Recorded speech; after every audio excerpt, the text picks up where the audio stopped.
परमाणु धमाके की शुरुआत, पुतिन का आखिरी अल्टीमेटम।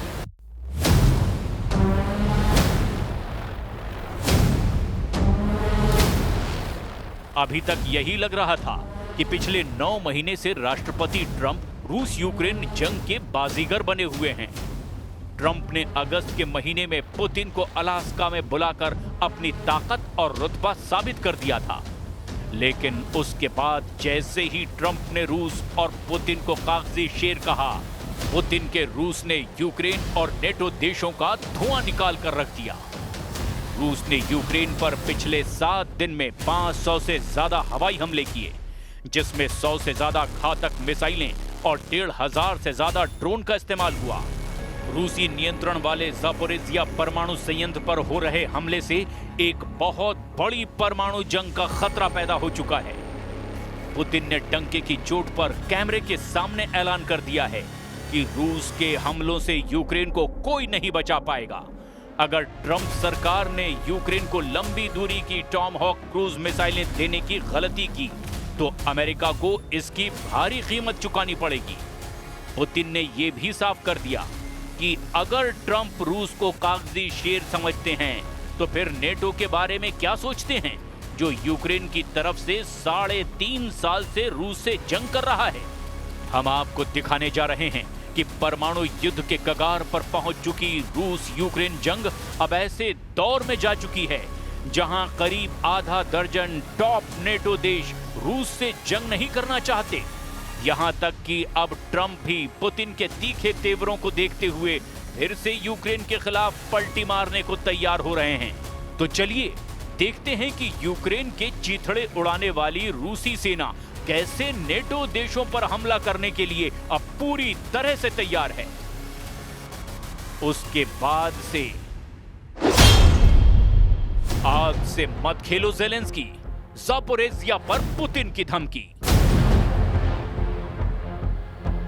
41 देशों के हथियार अमेरिका और यूरोप से मिल रही खुफिया जानकारी के दम पर यूक्रेन पिछले 90 दिनों से रूस की 38 में से 16 तेल रिफाइनरियों पर हमला कर चुका है। हैरानी की बात तो यह है कि यूक्रेन ट्रंप के बड़बोले बयान के बाद दावा कर रहा है कि यूक्रेनी सेना ने रूसी सेना को हराना शुरू कर दिया है, लेकिन मैदाने जंग में यूक्रेनी दावों की पोल खुलती नजर आ रही है। 30 दिन में ही यूक्रेन के 447 वर्ग किलोमीटर इलाके पर रूसी सेना कब्जा कर चुकी है, जबकि दूसरी तरफ रूस के कब्जे वाले ज़ापोरिज़िया परमाणु संयंत्र पर हो रहे हमलों को लेकर अब पुतिन ने ज़ेलेंस्की और ट्रंप दोनों को खुली धमकी दी है कि अगर ज़ापोरिज़िया परमाणु संयंत्र में धमाका हुआ तो रूस अपने एक भी दुश्मन को नहीं छोड़ेगा।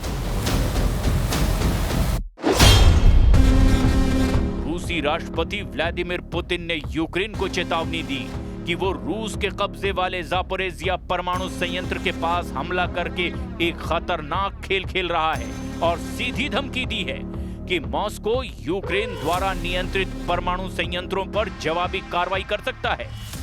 हम आपको ये भी बता दें कि ज़ापोरिज़िया एटमी संयंत्र, जो यूरोप का सबसे बड़ा परमाणु ऊर्जा संयंत्र है, ये 1 सप्ताह से ज्यादा समय से बाहरी बिजली स्रोतों से कटा हुआ है और इसे आपातकालीन डीजल जनरेटरों के द्वारा ठंडा किया जा रहा है, जिसे लंबे समय तक संचालन के लिए डिजाइन नहीं किया गया था। अगर इसमें धमाका हुआ तो यूक्रेन से लेकर रूस के कई हिस्सों में परमाणु तबाही आ जाएगी। वहीं यूक्रेनी विदेश मंत्री एंड्री सिबिहा ने कहा कि रूस ने जानबूझकर बाहरी बिजली आपूर्ति बाधित की, क्योंकि वो स्टेशन को अपने ग्रिड से जोड़ने की तैयारी कर रहा था। कौन है कागज का शेर, रूस या नेटो? ऐसा लगता है कि राष्ट्रपति ट्रंप जानबूझकर रूस यूक्रेन युद्ध को भड़का रहे हैं। जब से ट्रंप ने पुतिन के रूस को कागजी शेर कहा है, उसके बाद से रूस ने यूक्रेनी शहरों के चीथड़े उड़ाकर रख दिए हैं। अब तक यूक्रेन के 27% से ज्यादा इलाके पर रूस कब्जा कर चुका है। यूक्रेन के ज़ापोरिज़िया, खेरसोन, लुहांस्क, खार्किव पर रूस का कब्जा लगभग हो चुका है।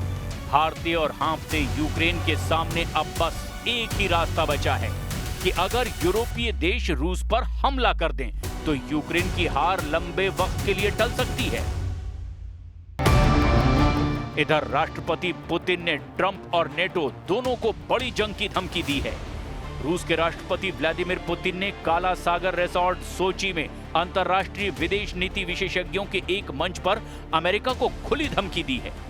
पुतिन ने अमेरिका को सीधे धमकी देते हुए कहा कि अगर अमेरिका यूक्रेन को टॉमहॉक क्रूज मिसाइलें देता है तो रूस अमेरिका के रिश्तों के लिए बड़ा झटका होगा।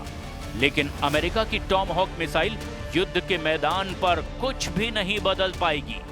यूक्रेन हार रहा है और आगे भी हारता रहेगा। रूसी सेना धीरे धीरे लेकिन लगातार आगे बढ़ रही है।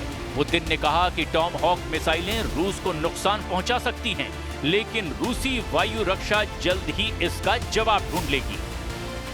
Tomahawks harm us? They can. We'll be shooting them down and improving our air defense systems. Несет ли это ущерб нашим? Will this damage our relations with the US, which are now seeing some light at the end of the tunnel? Of course it will. Конечно, нанесет. But how could it be otherwise? Using Tomahawks without the direct participation of American military personnel is impossible.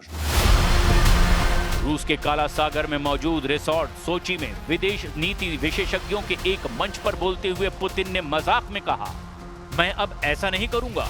France, Denmark, Copenhagen, Lisbon, जहां भी वे यानी कि रूसी drone पहुंच सकते हैं, वो शायद अब नहीं जाएंगे।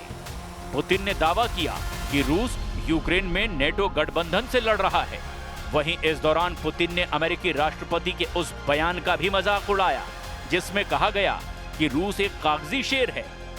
पुतिन का दावा है कि ये देखते हुए कि हम पूरे नेटो समूह के साथ युद्ध में हैं और आगे बढ़ते भी जा रहे हैं, आत्मविश्वास से भरे हुए हैं, और फिर भी हमें कागजी शेर कहा जा रहा है, तो फिर नेटो क्या है? पुतिन ने डेनमार्क के ऊपर रूसी ड्रोन उड़ानों के हालिया आरोपों को नेटो के रक्षा खर्च बढ़ाने के लिए तनाव बढ़ाने वाले प्रयासों का हिस्सा बताया। पोलैंड, जर्मनी और फ्रांस सहित कम से कम 10 यूरोपीय देशों ने हाल के ही महीनों में रूस पर उनके क्षेत्रों में ड्रोन उड़ाने का आरोप लगाया है, जबकि यूरोपीय संघ ने अपने पूर्वी हिस्से को मजबूत करने के लिए ड्रोन दीवार पहल शुरू की है। The paper tiger thing, I have already told you that Russia has been fighting not with Ukraine and the Ukrainian armed forces, but with all the NATO countries for all these years. Но если мы воюем со Well, if we are fighting with the entire NATO bloc, we are moving, advancing, and we feel confident, and we are a paper tiger, then what is NATO itself?